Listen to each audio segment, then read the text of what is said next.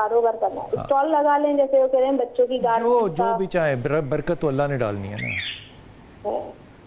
اگلی بات, وہ پڑھے لکھے نہیں ہے نا, وہ ایجوکیٹ نہیں ہے, ان کو حساب وغیرہ بھی نہیں آتا, پیسے بھی زیادہ نہیں گن سکتے, تو ڈرتے ہیں. ساتھ دینا نا ان کا افشین, کر لے گا. جی جی. اگلی بات ہے. ہاں سر, یہ ہمارے اپنے سسر کے مکان میں رہتے ہیں نا, تو وہ سیل ہو رہا ہے. اچھا. تو ہم نے ایک چھوٹی سی جگہ لے رکھی تھی اپنے بنانے کے لیے, تو میرے ہسبینڈ کی خواہش ہے کہ اس میں سے آدھا گھر میں لے لیں, تو ہم وہ ساری چیزیں بیچ کر یہ آدھا گھر لے لیں تو بہتر رہے گا, نہیں رہے گا, بنا ہوا نہیں ہے وہ جو ہم خریدیں. لے لو, یہ اچھی بات ہے. ہاں وہ کہہ رہے ہیں میرے والد کا گھر ہے نا, میرے کو زیادہ خواہش ہے لے لو, بالکل لے لو. اچھا, رزق کے لیے تمہیں ایک تسبیح بتائیں گے شاہ صاحب, جی تم نے سننا ہے اور یہ تسبیح پڑھنی ہے. رزق کے لیے تسبیح شاہ صاحب. رزق کے لیے ٹھیک ہے سر. جو استغفار ہے نا, اللہ نے خود قرآن پاک میں وعدہ فرمایا ہے, فَقُلْتُ اسْتَغْفِرُوا رَبَّكُمْ إِنَّهُ كَانَ غَفَّارًا يُرْسِلِ السَّمَاءَ عَلَيْكُمْ مِدْرَارًا وَيُمْدِدْكُمْ بِأَمْوَالٍ. استغفار کرنے سے اللہ مال نہیں اموال عطا کرتا ہے. کیا بات ہے, دولتیں عطا کرتا ہے استغفار کرے. آپ کیا ریکمینڈ کریں گے؟ میں عرض کرنا چاہوں گا, اللہ تعالیٰ نے اسی پہ فرمایا ان اللہ یرزق من یشاء بغیر حساب. وہاں سے اللہ اتنا دے گا کہ تمہاری سوچ بھی نہیں ہے. صبح روزانہ کی بنیاد پہ, صبح روزانہ کی بنیاد پہ ایک تسبیح یہ پڑھیں, واللہ خیر الرازقین, واللہ خیر الرازقین. درود پاک تو ساتھ پڑھنا ہی ہے, لیکن یہ پڑھے ضرور, واللہ خیر الرازقین. اور غالباً اسلاف کے اندر یہ چیز موجود ہے, وہ کہتے ہیں وہاں سے اللہ رزق کھینچ کے ان کو دے گا, اس کو پڑھنے والے کو اس کا تصور بھی نہیں. سرکار دو عالم صلی اللہ علیہ وسلم کی زندگی سے ایک نور پارا جو ہم تک پہنچا, وہ یہ کہ ایک صحابی جو ہیں انہوں نے اپنی مالی مشقت کا اظہار کیا, تو سرکار ختمی مرتبہ صلی اللہ علیہ وسلم نے انہیں کہا کہ کیا تم نے اس تسبیح کا تمہیں علم نہیں ہے کہ جو فرشتوں کی تسبیح ہے, اور جس سے جو چابی ہے آسمان سے جو دروازے جن سے خزانے دنیا کی طرف منتقل ہوتے ہیں ان کی. تو عرض کیا یا رسول اللہ وہ کیا ہے, تو حضور نے فرمایا سبحان اللہ و بحمدہ, سبحان اللہ العظیم.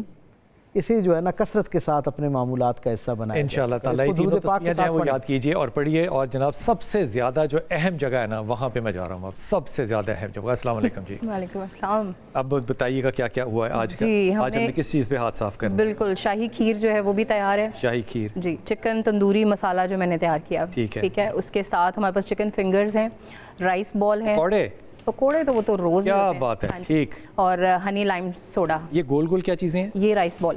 رائس بال جی, اس کے اندر میں نے چیز کی, نورپور کا چیز لے کے اس کی سٹفنگ کی. ٹھیک ہے. اور یہ کیا؟ یہ ہنی لائم سوڈا.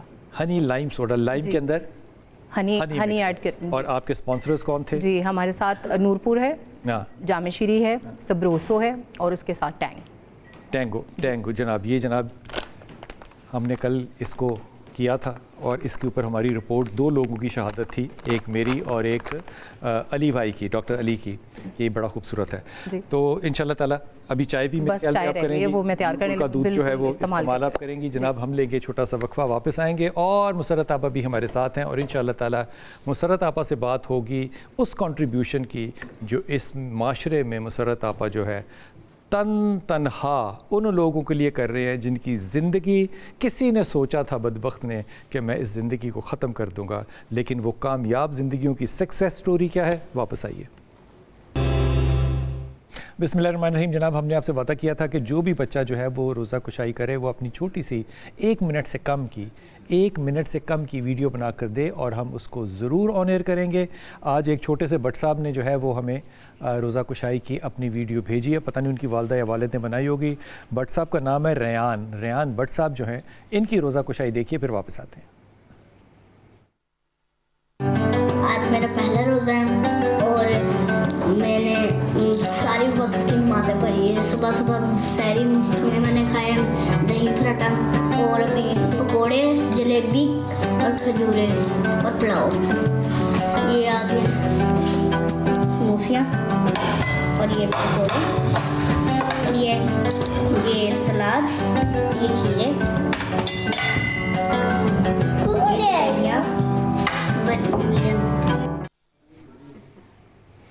بھئی یہ ڈیفینیٹلی بٹ والا معاملہ تھا, جتنی انہوں نے چیزیں رکھی ہوئی تھی. ریان بٹ بہت مبارک ہو آپ کو, آپ نے پہلا روزہ رکھا. جناب آج کا سوال جو ہے اس پہ آپ کو یہ ہیمپر ملے گا جامع شیریں کا. اس سوال ہے کہ کس نبی کا لقب کلیم اللہ ہے؟ آپ اس کا جواب ہمارے ٹیلی فون نمبر پہ جو چل رہا ہے اس پہ دیجیے. اور چھوٹی سی نیکی میں نے آپ سے عرض کیا تھا کہ ہمارے ساتھ مسرت مصباح آپا ہوں گی جنہوں نے اپنی ایک آرگنائزیشن بنائی ہوئی ہے جس کو کہتے ہیں اسمائل اگین. یہ جو ایک بات تو یہ کہ اگر آپ اس کا نام سے اسمائل بھی رکھتے تو بڑی بات تھی, اور لیکن اسمائل اگین ایک بہت ڈیپر مطلب ہے کہ they have to restart their life again. یہ آپ کو کس عمر میں خیال آپ آیا تھا؟ عمر میں تو نہ پوچھو. اچھا اچھا, کتنا عرصہ ہوا آپ کو یہ خیال آیا تھا؟ اب 25 سال ہو گئے. 25 سال ہو گئے. کسی وجہ سے آیا تھا خیال؟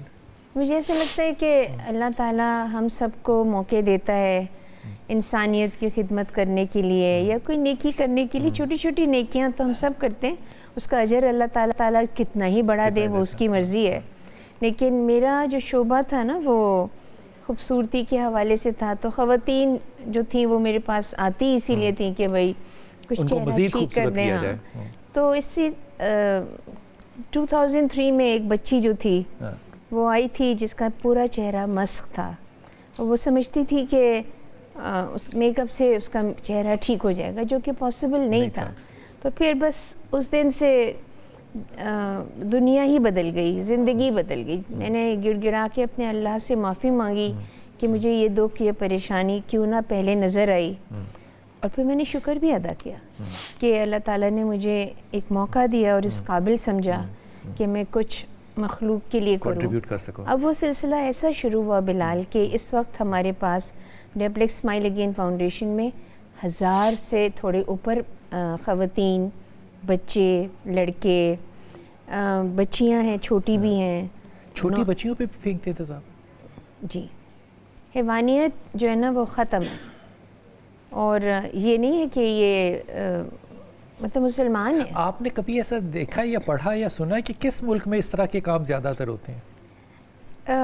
بنگلہ دیش میں ہوتے تھے, لیکن انہوں نے اپنے قوانین اتنے سخت کر لیے کہ وہاں نہیں ہوتے. انڈیا میں بھی ہوتے, لیکن اگر ہم کوئی امریکہ یا انگلینڈ وہاں کی کریں وہاں پہ بھی بالکل شاید اس کی ایک بہت بڑی وجہ تو ایسی ہے نا کہ وہاں پہ تذاب خریدنا ہی ایک بہت بڑا کمال ہے, جو کہ آپ نے سندھ اسمبلی میں جو قانون پاس کروایا اور انہوں نے کر دیا جی کہ ریسٹرکشنز ہوگی آن خریدنے پہ اور بیچنے پہ. مطلب کہ جو تیزاب بیچ رہا ہے اس کے پاس تیزاب رکھنے کا بھی لائسنس ہوگا. تو یہ ایک بہت بڑا قدم تھا. بٹ انفارچونیٹلی ہمارے ملک میں قوانین تو درختوں کے لیے بھی ہیں, جانوروں کے لیے بھی ہیں, لیکن جب تک وہ لاگو نہیں ہو گئے اس وقت میرے خیال میں پہلا حق یہ پنجاب کا بنتا تھا کہ پنجاب یہ قانون پاس کرتا. جی, کیونکہ سب سے زیادہ ایسے واقعات جو ہیں وہ ہمارے ساؤتھ آف پنجاب سے ہوتے ہیں.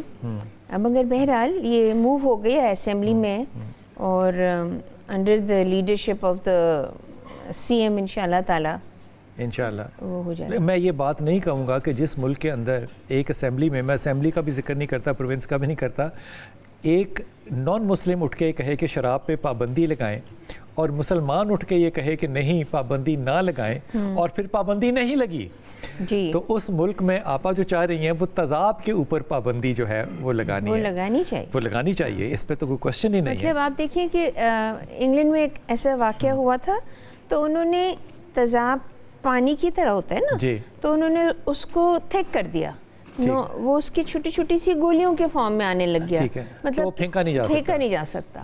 تو مطلب فوراً ہی عقل آئی کہ بھئی یہ چیز نقصان دہ ہے, کسی بچی کی پوری زندگی ختم ہو جاتی ہے اگر وہ بچ گئی, اگر نہیں بچی تو پھر ظاہر ہے. تقریباً کتنا ایکسپینس چاہیے ایک سال میں اس این جی او کو اوسطاً؟ جی میں بتاتی ہوں, ہم لوگ اپنا ٹارگیٹ جو ہے نا وہ رکھتے ہیں کہ ہم نے 100 سرجریاں کرنی ہیں ان بچیوں کی, 365 دنوں میں. جی ٹھیک ہے, 100 ہر تیسرے دن ایک سرجری ہو رہی ہے. ہاں ٹھیک ہے. اچھا, اب یہ نہیں اس کا مطلب کہ ہر سال 100 لوگ جو ہے وہ جلائے جا رہے ہیں, لیکن وہ ریکنسٹرکشن بار بار ہوتی ہے. اور ایک سرجری میں ڈاکٹرز بہت پیارے ہیں, بہت زیادہ خیال رکھتے ہیں, اپنی فیس نہیں لیتے, لیکن بہرحال ہاسپٹل کے اخراجات، پھر ان کی فالو اپ وغیرہ کرتے کرتے تقریباً 80,000 روپیہ لگتا ہے ایک سرجری کے اندر. اس سے زیادہ بھی لگ سکتا ہے اگر بہت بڑا، اور کم بھی ہو سکتا ہے. لیکن جیسے جیسے ہم سرجریز کراتے ہیں 10 15 20 25 50 ویسے ویسے ہاتھ اعضاء جو ہوتے ہیں وہ بہتر ہونے لگتے ہیں. گردن جو چپکی ہوئی ہے وہ ہلنے لگے، آنکھوں کی بینائی جو ہے وہ بہتر ہو جائے. تو پھر ہم سب سے امپورٹنٹ چیز یہ کرتے ہیں کہ ان کو کوئی ایسا ہنر سکھائیں جس سے وہ اپنی زندگی میں آسانی کریں، اپنے گھر والوں کے لیے آسانی کریں، بوجھ نہ بنے. زیادہ تر جو لوگ بچیاں ہوتی ہیں ان میں لڑکے بھی شامل ہوتے ہیں؟ لڑکے کم ہیں، لیکن ان کے شامل ہونے کی بھی وجوہات ایکسیڈنٹل زیادہ ہیں. جیسے فیکٹریز میں ایکسیڈنٹل جرم نہیں ہے، لڑکیوں پہ تو جرم ہے نا تیزاب، اور بہت زیادہ تر اس لیے کیونکہ شادی سے انکار کیا یا کچھ اس طرح، شادی سے انکار کر دیا، بڑی عمر کے شخص کے ساتھ ایک بہت ہی چھوٹی بچی کی شادی ہو رہی ہے، بیٹیاں کیوں پیدا ہو رہی ہیں، اس لیے بھی تیزاب پھینک دیا. اس طرح پھر اس کے علاوہ جہیز کیوں نہیں لائی تو آگ لگا دی، بند کر کے تیل چھڑک کے آگ لگا دی. یا پھر وراثت کے واقعات ان کے پر بھی ہوتا ہے. پھر کوئی دشمنیاں ہوتی ہیں تو وہ کہتے ہیں کہ جی اس گھر کی سب سے کمزور جو لوگ ہیں وہ عورتیں ہیں، تو بس ان کے اوپر تیزاب ہے. تو وہ پھر ان کی دشمنیاں جو ہوتی ہیں وہ پھر وہ اگلا والا بھی موقع ڈھونڈتا رہتا ہے. انفارچونیٹلی کیونکہ قوانین کا لاگو ہونا جو ہے وہ ذرا سلو پروسیس میں ہوتا ہے تو یہ لوگ آپس میں مکا کر لیتے ہیں. اچھا جب وہ پیسے لے لیتے ہیں تو اس وقت تو شاید ان کی موٹر بائک ٹھیک ہو جائے، یا کوئی پانی کا نلکا یا جو چھت وہ پڑ جائے، وہ پڑ جائے، لیکن زندگی تو ٹھیک نہیں ہوتی نا. بٹ دے ریئلائزڈ کہ یہ تو کچھ نہیں ہے، اس کا تو یہ ایک ہی آپریشن کا پیسے تھے. اور بغیر اگر آپ گورنمنٹ کے ہاسپٹلس میں جاتے ہیں تو وہاں پہ سہولیات اتنی اچھی نہیں ہیں. تو اس میں یہ ہوتا ہے کہ امیجیٹلی آپ کو ٹریٹمنٹس لینے چاہیے، ورنہ تیزاب آپ کے اندر سرایت کرتا رہتا ہے اور آپ کے آرگنس کو بھی جو ہے نا وہ ناکارہ کر دیتا ہے، اسی لیے اموات واقع ہوتی ہیں. تو اگر ہاسپٹلس میں جاتے ہیں تو میڈیکو لیگل کیس ہوتا ہے، جب تک پولیس نہیں آتی ہے تب تک وہ ہاتھ نہیں لگائیں گے، جب تک اور نقصان ہو چکا ہوتا ہے. اچھا اس پہ قانون سازی کرنی کتنا آسان ہے ویسے؟ احساس کی بات ہے. بالکل. میں ہمیشہ یہ بتاتی ہوں کہ دیکھیں قوانین جو بنا دیتے ہیں نا یا ان کی قانون سازی، چلو جیسے ہم نے یہ جب تیزاب کے اوپر کام کیا 3 سال کام کیا، ٹھیک ہے، اس میں کیا مشکل تھی، کیا قباحت تھی، کیا مشکلات تھی، نہیں ہو گیا چلیں. بٹ دا فیکٹ از کہ اگر کوئی قانون بن جائے اور اس کی ڈیٹرنس قائم ہو جائے نا، اس کا وہ آدمی جس نے یہ جرم کیا ہے اس کو یہ پتہ چل جائے میری تو سزا ہونی ہی ہونی. اس کا ایک بڑا آسان طریقہ آپ گورنمنٹ کو سجیسٹ کریں کہ جو تیزاب پھینکے اس کو CCD کے حوالے کریں، ختم بات. CCD جب سے آیا نا 100 آپ اس پہ کیڑے نکالیں، اس نے ڈیٹرنس دی ہے. 70% لاہور میں کرائم کم ہو گیا. اس کا مطلب ڈیٹرنس نہیں ہے. ہاں تو یہ بہت ضروری ہے. اور میرے خیال میں یہاں پر ایک بہت امپورٹنٹ بات یہ ہوتی ہے کہ تعلیم نہیں ہے، فقدان ہے، ٹھیک ہے، لیکن یہاں پر مذہب سے دوری بھی ہے. یہ جو حرکتیں کرتے ہیں، یہ جو حادثات ہوتے ہیں یا جو جرائم ہوتے ہیں اسپیشلی خواتین کے حوالے سے، چھوٹی بچیوں کے حوالے سے، وہ قرآن کو پڑھنے کے بعد نہ اس کو سمجھنا، نہ اس کا ترجمہ، اور نہ ماں باپ جو ہے وہ اپنا وہ سمجھتے ہیں بس پڑھا دیا ہمارا فرض پورا ہوا، مٹھائی بانٹ دی محلے میں، واہ جی واہ 5 سال کے بچے نے قرآن ختم کر لیا. وہ شعور اور 50 سال میں سمجھ نہیں آیا. ہاں سوچنے کی بات ہے. تو اس لیے ایسی باتیں جہاں پر آپ معاشرے کو بہتر کر سکتے ہیں، آپ رسول پاک صلی اللہ علیہ وسلم کی حیات طیبہ پہ نظر ڈالیے، خواتین کا مقام کیا ہے. آپ قرآن میں سورت اور آیات پڑھنا شروع کریں تو آپ کو پتہ چلتا ہے کہ مطلب جیسے بھی آپ نے ایک سوال دیا تھا خاتون کو کہ بھئی آپ طلاق وہ دیں گے، آپ خلا لے لیجئے، ٹھیک ہے، یہ اجازت ہے.